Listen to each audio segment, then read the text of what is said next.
کچھ آگے بڑھے تو ایک ظالم بادشاہ سے ٹکرائے.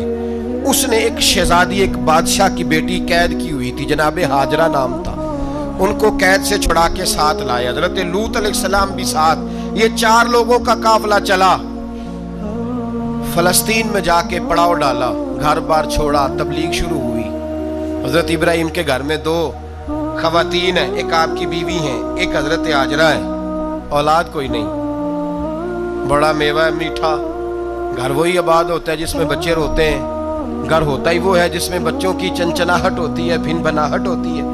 حضرت ابراہیم نے ایک بچہ روتے ہوئے دیکھا تو آپ حویلی من الصالحین، یا اللہ مجھے بھی نیک اولاد عطا کر. حضرت سارہ نے سن لیا، کہنے لگی ابراہیم شاید میرے بطن سے تو آپ کو نصیب نہیں، ہاجرہ سے نکاح کر لو.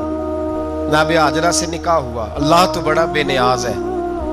رب کریم نے حضرت اسماعیل جیسا خوبصورت بیٹا عطا فرمایا.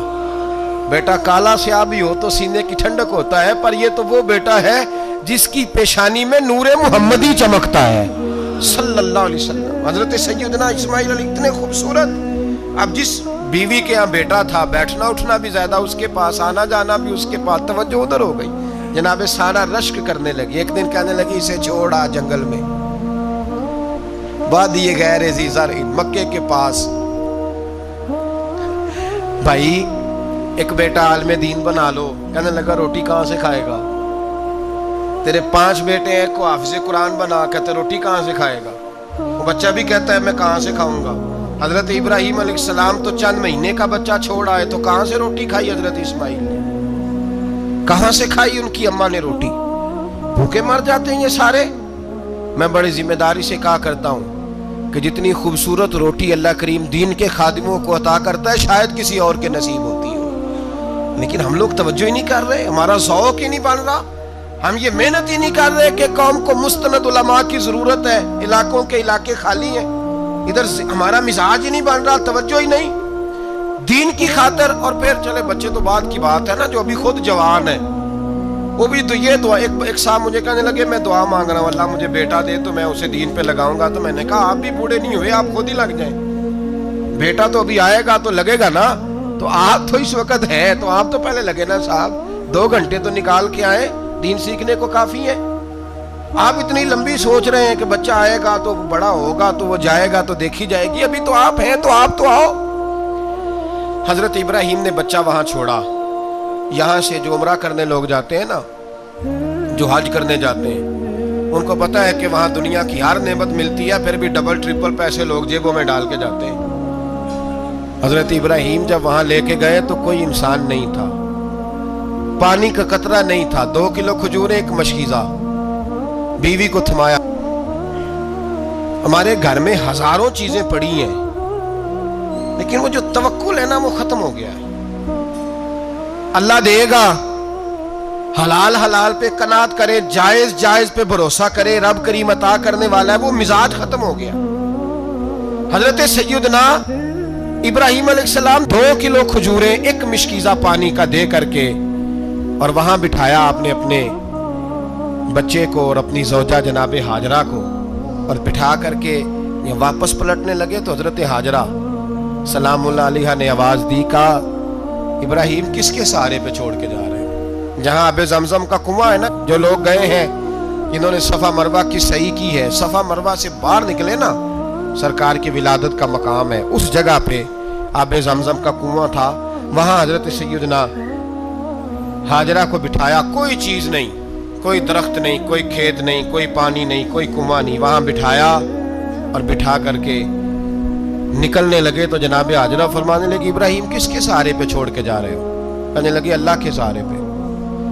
تو پاک باز بی بی نے ایک لفظ پوچھا، کہا ابراہیم یہ میرے رب کا حکم ہے؟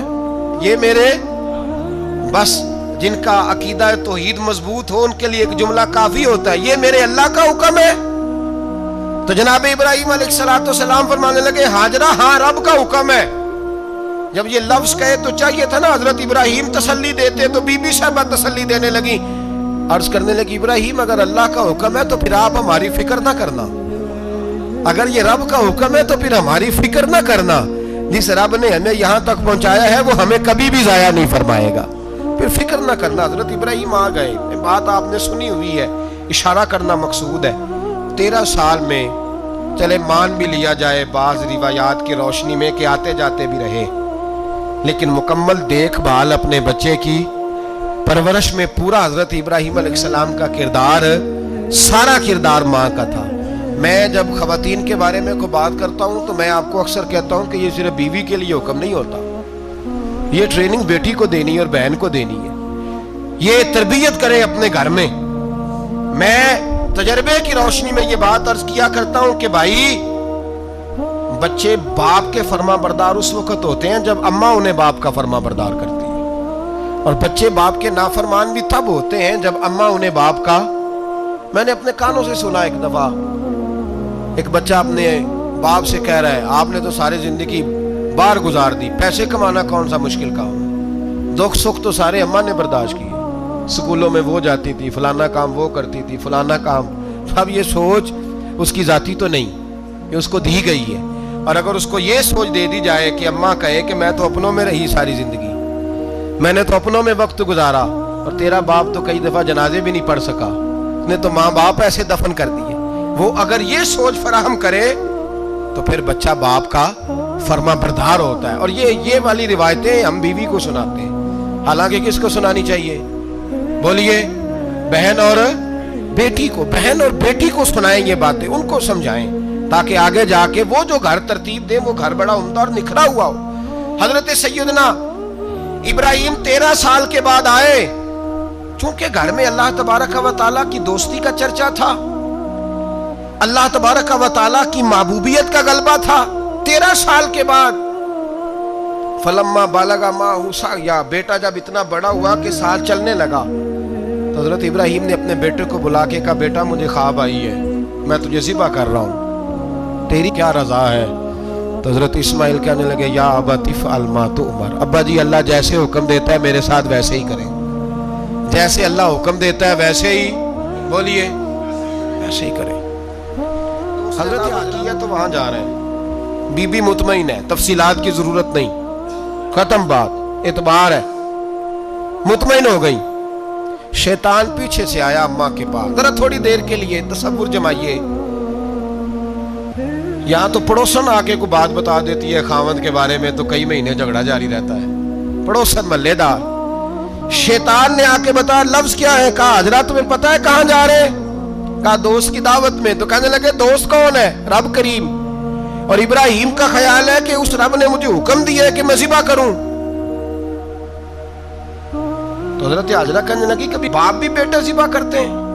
شیطان کہنے لگا ان کا خیال ہے کہ ان کے رب نے حکم دیا ہے۔ تو جناب حاجرہ فرمانے لگی اگر رب نے حکم دیا تو پھر تو مجھے شیطان لگتا ہے، تو مجھے شیطان لگتا ہے۔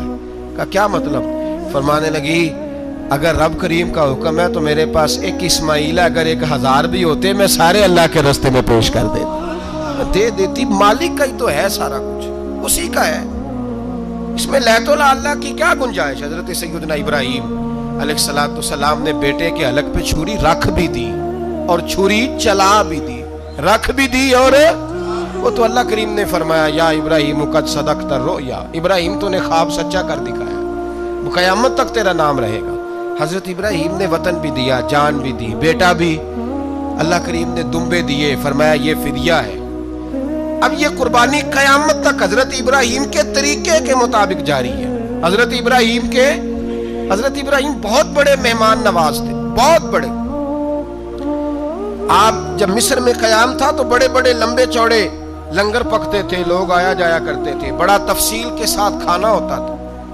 مہمان نوازی آپ کی خاص صفت مبارکہ ہے، ہمارے ہاں بھی مہمان نوازی ہوتی ہے امیروں کی، بلکہ اب تو مہمان نوازی اس طرح کی ہے کہ کل تیری میرے پاس دعوت ہے اور پرسوں میری تیرے پاس ہے، وہی امیروں میں وہ چکر رہتا ہے، پارٹیاں دوست ایک دوسرے کو ڈالتے ہیں، تیری طرف پارٹی تیری طرف، اور اسی انداز میں اب یہ عید آئے گی نا ٹکا پارٹیاں ہوں گی جگہ جگہ، اور لوگ سوال پوچھنے لگے ابھی سے، کہتے ہیں قربانی کا کتنا گوشت گھر رکھنا جائز ہے، قربانی کا کتنا گوشت گھر رکھنا جائز ہے؟ سارا ہی جی، اس لیے فریزر لے لیں، فریج سے نہیں کام چلے گا، سارا ہی جہاز گھر رکھنا سارا ہی جائز ہے، رکھ لیں۔ او خدا کے بندے،